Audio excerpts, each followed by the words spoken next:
Hi everyone, and welcome to another craft video with me, Beth, here at the Raleigh County Public Library. Right now we're in the midst of the Appalachian Festival, so I thought I would show you guys how to make an old-fashioned rag doll. For this, we're going to be giving out foam balls. Unfortunately, we don't have enough fabric to give everybody fabric, but the good thing about that is you can choose whatever fabric you'd like to make it. I would recommend doing at least a yard of either off-white cotton or muslin, but really you can use anything you want. It just depends on how big you want the doll to be. So the first thing we're going to do, I'm going to show you how you can make your strips of fabric and make them sort of uniform. So I have my fabric here that I started with, and if you see here, it's not the same length on every side. And if you have ever have a problem cutting straight lines, all you have to do, we're going to start on this side where it's shorter and just make a little cut, and now that's a straight line. And that's what you want to do for all of your strips. You're going to need, again, depending on the size of your doll. If you want to make a small doll, you might only need 10. If you want to make a big doll like I'm doing, you're probably going to want to do anywhere between 20 to 40. It just depends.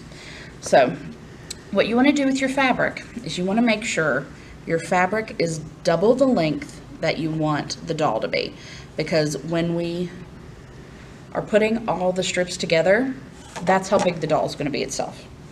So I just tend to make sure they're uniform. I start by folding the fabric in half, cutting it, ripping it, folding it in half, again and again, just doing that until I have the size that I want, which for me is just about an inch.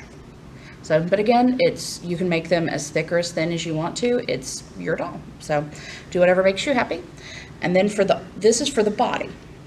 And for the arms, you're going to do basically the same thing, but the arm fabric, you're only going to need between 4 to 8 of these, and they're going to be probably half the size of your body fabrics.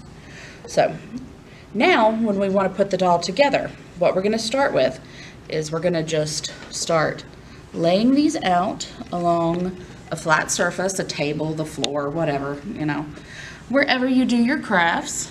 So, and then about halfway in the middle of this, my first strip, I'm going to lay another one out flat so we create a T. And then you just keep going, creating sort of a spider web design until you have all of your strips lapped over each other like that. So I'm not going to make you guys watch me lay all these flat, so I will be right back when I get them all laid out. Okay, so now I have all my strips laid out, looking kind of like a giant octopus. So now we're going to actually start creating the doll. I'm going to take my head. Now, when it comes to these foam heads, you don't have to use these. These are just what we're giving to you. You can also, take some stuffing and stuff a sock and use that for the head, however you want to do it. But what I'm doing, I'm going to use the foam ball, and I'm going to place it right in the center of all my strips, and then I'm going to fold it over just as tightly around the head as I can manage. And I know back in the day they didn't have rubber bands, but this is what, we're just going for looks. So we're going to use a rubber band to tie the head off. And now we've got a nice little Victorian ghost going on. And now I'm going to show you how to attach the arms. Now we have our strips for the arms all laid out together. And you may have noticed when you're shredding your fabric, you get a lot of strings. And that's okay. That, torn ragged look's going to add to our, old-timey ragdoll aesthetic. And what you can actually do with these, some people use them for hair, but I'm going to use them to tie off the wrists of our arms to make them look like hands. So I'm going to start about an inch from the top, and you want to use a couple of them if you're doing this because they are a little fragile. So just tie them off in just a little knot like that, and there we have our little hand. And you can either leave those dangling if you like the look, or you can snip them. And then you just do the same thing with the other arm. And I'm going to about 1 inch down, flip it over, and just tie it like you would tie just a regular knot.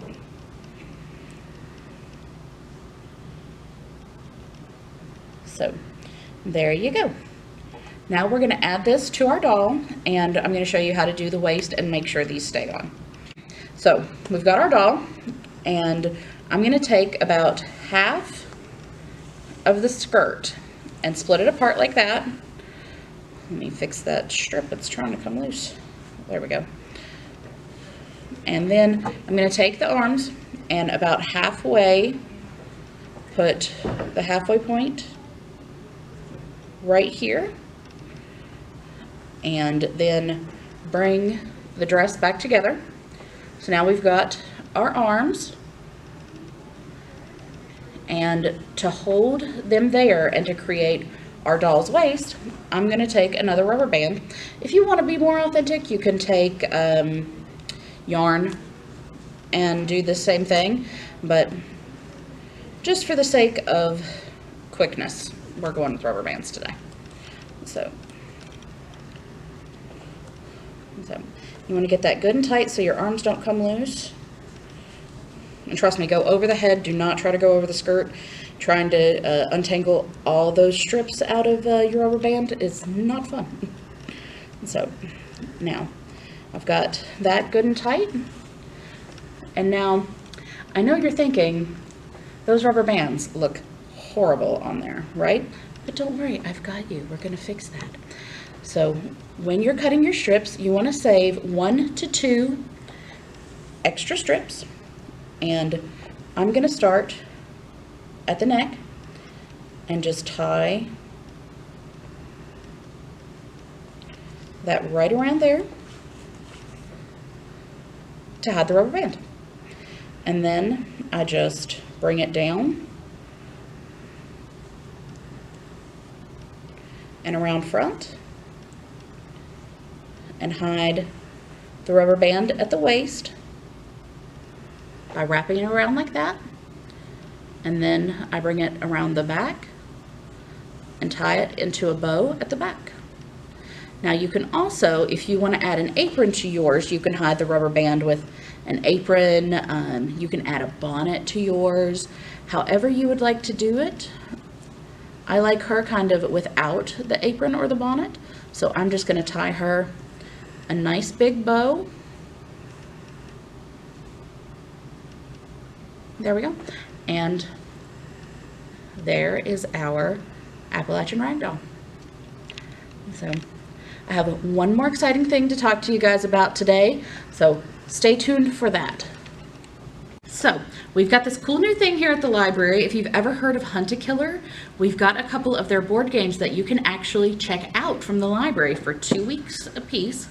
And we've got this one. It's more for teens. It's for ages 14 and up, and this one is the more adult oriented. Would not recommend it for anybody under the age of 18, but you can check these out here at the library. They're super fun.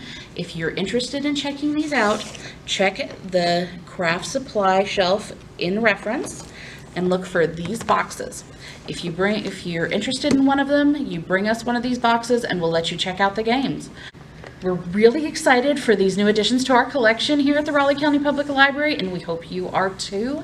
And we can't wait to see you in to play them, and we hope you guys have enjoyed our video today. And thank you for joining me once again for crafts, and I hope you have a great day.